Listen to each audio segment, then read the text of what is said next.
Insecure texts, why they trigger you, and what to do instead. Let's talk about insecure texts, not the obvious ones, not the dramatic ones, the subtle ones, the ones that look harmless, but leave you feeling uneasy, defensive, or tempted to explain yourself. If you've ever read a message and felt your chest tighten just a little, this is for you. Because insecure texts don't just communicate information, they transfer emotion. And if you don't recognize that, you'll respond emotionally without realizing it.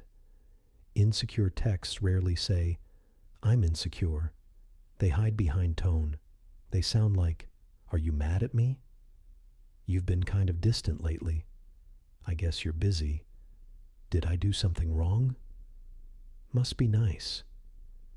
On the surface, they look like questions, but underneath, they're statements. They're not asking for information. They're asking for reassurance. And here's why that matters. When you respond to an insecure text, you're not just replying to words.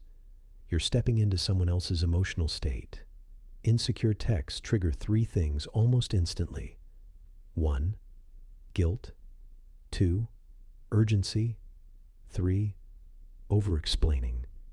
You feel like you need to fix something, clarify something, defend something, even if you did nothing wrong. That's because insecure texts subtly assign responsibility.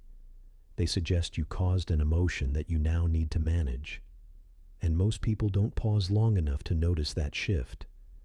When you respond immediately, a few things happen. You over-explain. You soften your boundaries. You reassure more than necessary. You start managing their emotions for them. And without meaning to, you teach them something. That insecurity gets attention. That discomfort gets instant relief. That emotional pressure works. This doesn't make them a bad person. It just reinforces a pattern. Now let's flip it. Because insecure texts don't only trigger people who receive them. They also trigger the person who sends them. When you're tempted to send an insecure text, what's really happening is this. You're feeling uncertain. Your mind fills in the gaps. Your anxiety wants certainty right now. So you text, not to communicate, but to regulate your own emotions. And the moment you hit send, you're no longer calm. You're waiting, watching, reading into every pause. Insecure texts don't bring peace. They outsource it. This is where most people get it wrong. They think the solution is a better response. It's not. The solution is the pause. When you receive an insecure text, pause before responding. When you're tempted to send one, pause before typing. That pause breaks the emotional transfer. It gives you back control. You don't need to be cold. You don't need to be harsh. You just need to be clear and grounded. Instead of over-explaining, try, "I'm good, just been focused. No issues on my end. All is well." Short, calm. No emotional overcompensation.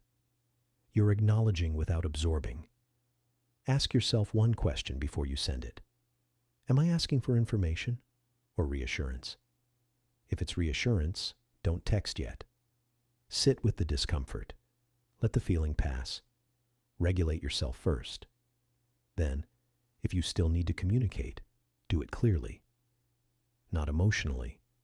Insecure texts aren't evil. They're human. But if you don't recognize them, they'll quietly control your communication. The power isn't in reacting. It's in pausing. Pause, think, respond,